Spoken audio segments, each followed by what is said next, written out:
moved out to Colorado in 2007 and originally came out to Colorado for the inbound skiing.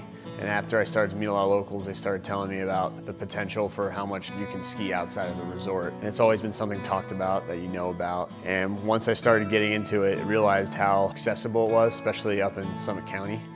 It's just, you know, as who we are as human beings, we can explore. And it was really nice to get out of a crowded ski area.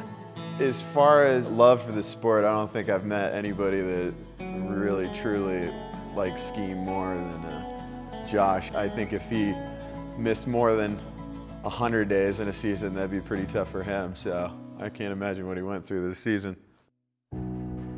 We set out to ski Mount Fletcher. It's just under 14,000 feet. We knew the terrain, we had already skied it, so my decision that day was to basically just ski a little faster. The initial slope was extremely steep and it was a very narrow run with rock on both sides.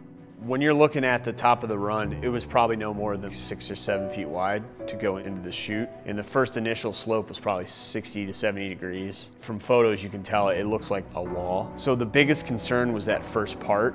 We knew the snow was a little wet. It was moving with me, I knew it was moving, but all I decided to do was just keep skiing, and it just swept me. It swept me slowly, but enough where it was in a situation where if you do fall, there will be consequences. Josh, you okay?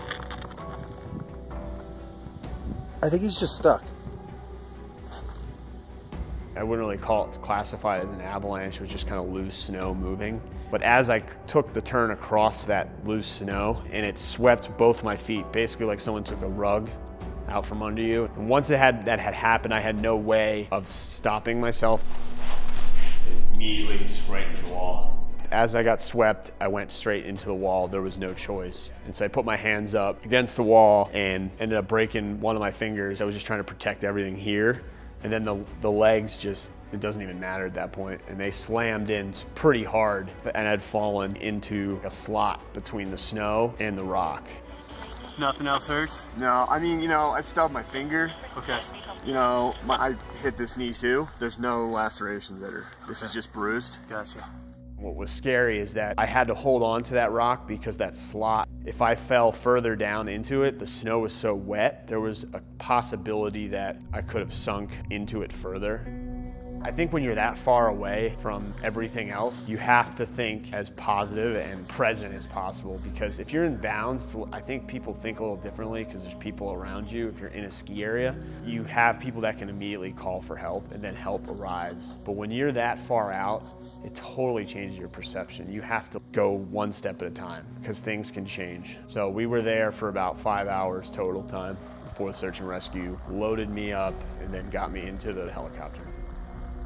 When I got to the hospital, they actually called in a certified orthopedic surgeon to assess the situation. They basically told me that my knee joint had been severely damaged. The recovery looks like it's going to involve a lot of putting it back together. The head of the femur coming into the knee was completely destroyed and it needed to be either replaced or it was going to have to involve a lot of screws. He looked me in the eye and said, "I don't know if you'll ever run again. I don't know if you're ever going to ski again." I think skiing's more important than breathing air for Josh. As long as he got a piece of wood strapped to his feet, I think he's a pretty happy guy. Living in the mountains was a big motivation. You wake up every day. Where I was living at the time, I could almost see where the accident was. So motivation was being in the mountains, but also just being grateful that you're alive. Yeah, doggy.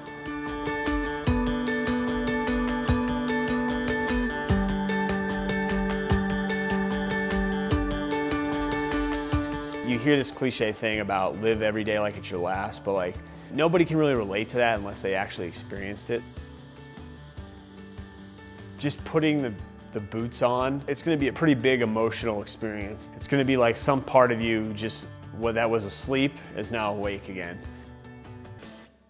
A lot of the lessons you learn in the mountains and backcountry skiing apply to everyday life. To just give it up that's not an answer to me. I just can't give it up. There's just no way.